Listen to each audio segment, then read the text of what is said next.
BA प्रथम वर्ष हिंदी साहित्य द्वितीय पत्र के अंतर्गत आधुनिक काव्य के विषय में हम लोग पढ़ रहे थे, जिसमें हम लोगों ने भारतेंद्र युग और द्विवेदी युग का अध्ययन कर लिया है। अब अगला है छायावाद। तो इस पर हम छायावाद के नामकरण पर विचार करेंगे और इसकी प्रमुख प्रवृत्तियों पर, साथ ही इस धारा के प्रमुख कवियों का नाम जानेंगे। तो छायावाद के नामकरण के संबंध में विभिन्न विद्वानों के मतों का उल्लेख करते हुए छायावादी काव्य की प्रमुख प्रवृत्तियों का वर्णन करें, ऐसे प्रश्न अक्सर परीक्षा में पूछे जाते हैं। इस पर विचार करते हैं। आधुनिक काल की द्विवेदी युगीन काव्य प्रवृत्ति के पश्चात जो मुख्य काव्य धारा प्रवाहित हुई, उसे छायावाद की संज्ञा दी जाती है। आचार्य रामचंद्र शुक्ल ने आधुनिक कविता के तृतीय उत्थान में छायावाद को स्थान देकर उसका आरंभ संवत 1975 अर्थात सन 1918 से माना है। इस काव्य प्रवृत्ति की रचनाएं सन 1918 के आसपास प्रकाशित होने लगी थीं। निराला की जूही की कली 1916 ईस्वी में लिखी गई। पंत के पल्लव की कुछ कविताएं 1920 में, प्रसाद की आंसू की आदि रचनाओं के आरंभ होकर 1936 ईस्वी में कामायनी में छायावादी काव्य प्रवृत्ति को पूर्णता मिली। पंत की युगांत 1936 ईस्वी में और निराला की अनामिका 1938 रचनाओं में छायावाद से आगे बढ़ने के विशिष्ट लक्षण दिखाई पड़ने लगे। इसलिए विद्वानों ने छायावाद की समय सीमा सन 1918 से 1938 तक उपयुक्त मानी है। अब हम इसके नामकरण पर विचार करते हैं। आचार्य रामचंद्र शुक्ल इसे रविंद्रनाथ टैगोर की कविता के प्रभाव से आया हुआ मानकर इसका संबंध ईसाई संतों के फैंटेस्माटा अर्थात छायाभास शब्द से जोड़ते थे। उन्होंने छायावाद को चित्रभाषा शैली भी कहा। पंडित नंद दुलारे वाजपेयी ने इसका संबंध नए युगबोध से जोड़ते हुए इसे व्यक्त सौंदर्य में आध्यात्मिक छाया का भान कहा।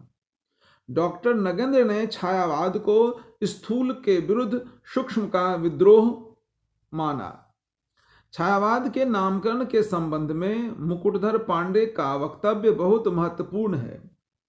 उनके कथनानुसार मेरी समझ में नई शैली में भाव नहीं, भावों की छाया पाई जाती थी, जिन्हें पकड़कर हृदयंगम करने में पाठकों को कठिनाई होती थी। इस छायावादिता से ही मैंने छायावाद शब्द बनाया था।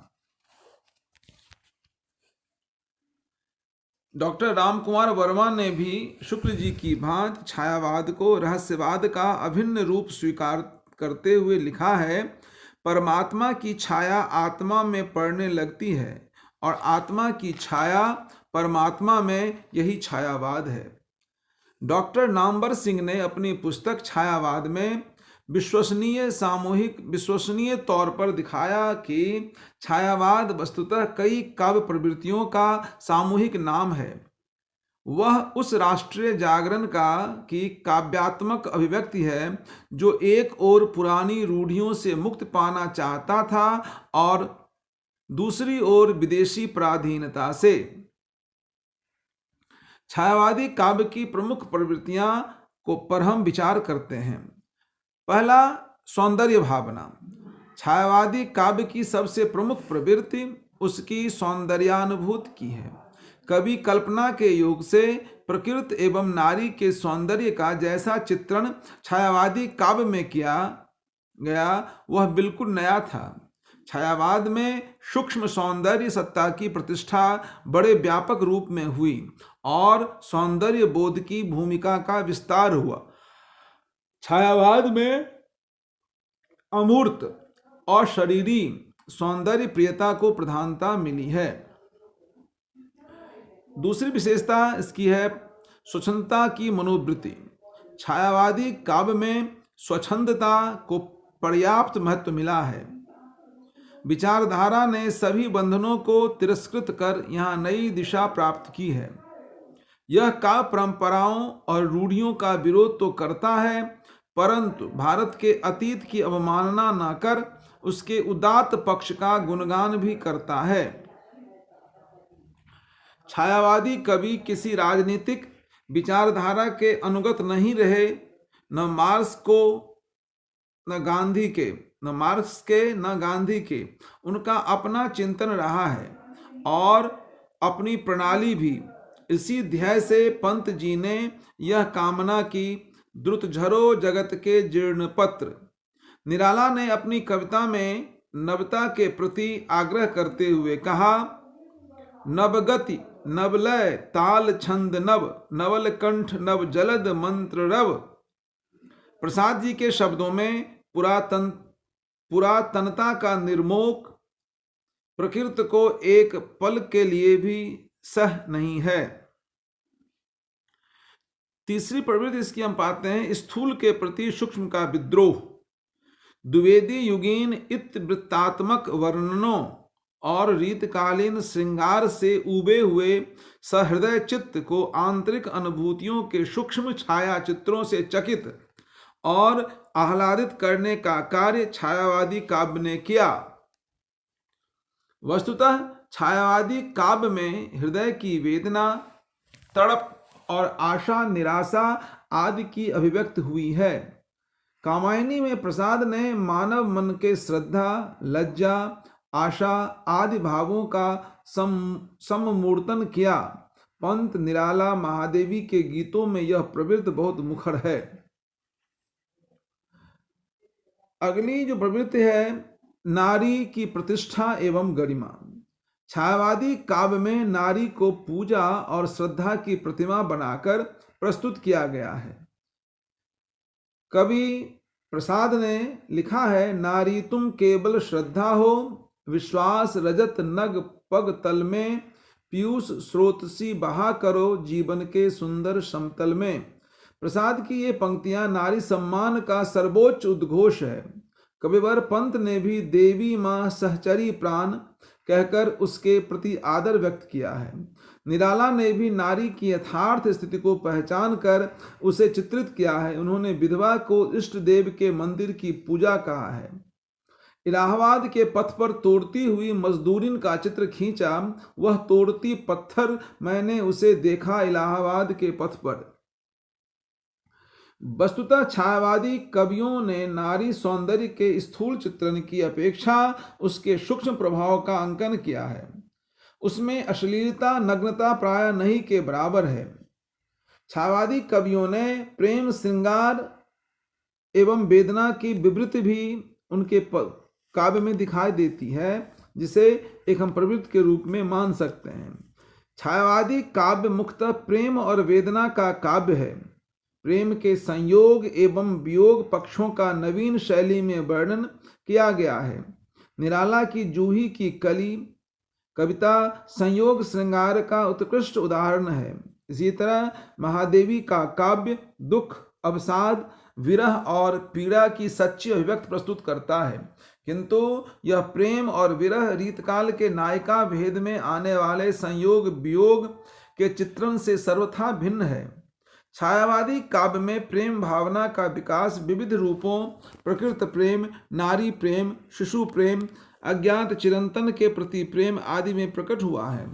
छायावादी कवियों ने प्रेम को अत्यंत पवित्र और सार्वभौम तत्व माना। उन्होंने उसे आत्मा का धर्म और शारीरिक संबंधों को प्रेम के क्षेत्र से बहिष्कृत कर दिया। मानव प्रेम का चित्रण करते हुए पंत ने लिखा है, सुंदर है विहग सुमन सुंदर, मानव तुम सबसे सुंदरतम। छायावादी काव्य की अगली प्रवृत्ति हम मानवतावादी दृष्टिकोण के रूप में देखते हैं। छायावादी कवियों में रविंद्र और अरविंद की मानवतावादी दृष्टिकोण का विकास हुआ। यह मानवतावाद कई रूपों में व्यक्त हुआ, जैसे नारी के प्रति उच्च भावना, श्रृंगार काल में नारी का रूप विकृत हो चुका था, वह विलास की प्रसाधन हो गई थी। छायावादी कवियों ने नवीन मानवतावादी दृष्टि से नारी पर विचार किया। निराला की भिक्षुक, विधवा, तोड़ती पत्थर आदि कविताओं में मानवतावादी दृष्टिकोण का परिचय मिलता है। पंत ने मानव सौंदर्य का निरीक्षण करते हुए ताज शीर्षक कविता में लिखा, हाय मृत्यु का ऐसा अमर अपार्थिव पूजन, जब विषन्न निर्जीव पड़ा हो जग का जीवन, सबको दे हम रंग रूप आदर मानव का, मानव को हम कुत्सित चित्र बना दें सबका। रहस्य भावना। कुछ आलोचक रहस्यवाद को छायावाद का प्राण मानते हैं। महादेवी वर्मा एवं जयशंकर प्रसाद के काव्य में इस रहस्य भावना का सुंदर परिपाक हुआ है। पंत में प्रकृति के प्रति रहस्य भावना है। रहस्यवादी भावना महादेवी की कविता में मुखर हो उठा है, जब वो लिखती हैं, मधुर मधुर मेरे दीपक जल, युग युग प्रतिदिन प्रतिक्षण प्रतिपल, प्रियतम का पथ आलोकित कर। छायावादी काव्य की एक प्रवृत्ति हमें प्रकृति चित्रण के रूप में दिखाई पड़ती है। द्विवेदी युग की नीरस वर्णनात्मक रचनाएं हिंदी की आधुनिक कविता के रेखा चित्र हैं, परंतु उनमें रूप, रंग और प्राणों की प्रतिष्ठा करने का काम छायावादी कवियों ने किया। उन्होंने प्रकृति के नाना रूपों का चित्रण करके अपने काव्य को ऐसा फलक प्रदान किया कि समूची कविता सरस, रंगीन और जीवंत हो उठी। प्रसाद, निराला, महादेवी ने प्रकृति के सुंदर रूपों का विविधता से चित्रण किया। पंत जी तो उसमें ऐसे लीन हुए कि उन्हें प्रकृति सौंदर्य के सामने नारी सौंदर्य भी फीका जान पड़ा। इसलिए पंत जी प्रकृति के सुकुमार कवि के रूप में प्रसिद्ध हुए हैं। निराला ने इस संदर्भ में लिखा अपनी संध्या सुंदरी कविता के माध्यम से, दिवसावसान के समय मेघमय आसमान से उतर रही परी सी संध्या सुंदरी धीरे धीरे धीरे।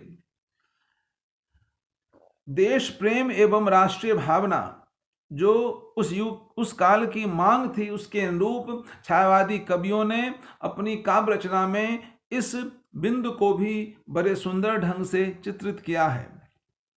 छायावादी कवियों में राष्ट्रीय भावना एवं देश प्रेम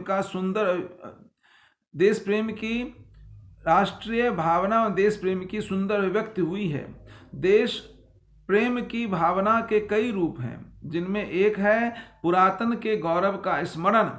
प्रसाद जी ने भारत के प्राकृतिक सौंदर्य के प्रति उल्लास व्यक्त किया। अरुण यह मदमय देश हमारा, जहां पहुंच अनजान क्षितिज को मिलता एक सहारा। इसी प्रकार उन्होंने लिखा, प्रसाद ने, हिमाद्रि तुंग श्रृंग से प्रबुद्ध शुद्ध भारती, स्वयं प्रभा समुज्ज्वला स्वतंत्रता पुकारती। अमर्त्य वीर पुत्र हो दृढ़ प्रतिज्ञ सोच लो, प्रशस्त पुण्य पंथ है बढ़े चलो बढ़े चलो। युगीन सत्य और यथार्थ अभिव्यक्ति। छायावादी कवियों ने अपनी समकालीन सामाजिक, आर्थिक तथा राजनीतिक व्यवस्था को खुली दृष्टि से देखा था और भरसक समस्याओं का समाधान भी खोजा था।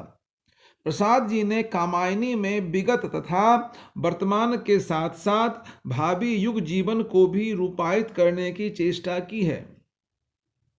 निराला की कई कविताओं जैसे वह तोड़ती पत्थर, भिक्षुक, विधवा आदि युगीन यथार्थ की उपज है। पंत जी ने युगांत, युगवानी और ग्राम्या में इस युग यथार्थ को अभिव्यक्ति दी है। इसमें थोथी नैतिकता, रूढ़ि एवं परंपरा और सामंती संस्कृत के मानदंडों का घोर विरोध हुआ। इन्होंने जन कल्याण और विश्व मंगल की भावना को प्रश्रय दिया और इसलिए प्राचीन जीवन के मूल्यों की कमी इसके दृष्टिपथ में आई। भाव पक्ष के साथ साथ छायावादी कवियों ने कला पक्ष पर भी अपना ध्यान केंद्रित किया। शिल्प की नवीनता। शिल्प के दृष्टि से छायावादी कविता बहुत आकर्षक है। इसमें प्रगीतात्मकता, कोमलकांत पदावली, चित्रभाषा का प्रयोग, लाक्षणिकता और मानवीकरण पद्धति से बहुत महत्व प्राप्त है। मानवीकरण पद्धति को बहुत महत्व प्राप्त है। इस कविता में नए प्रतीकों एवं बिंबों का प्रयोग हुआ है। प्रसाद की बीती विभावरी जागरी कविता में इसे प्रत्यक्ष देखा जा सकता है। अंबर पनघट में डुबो रही, तारा घट उषा नागरी, बीती विभावरी जागरी।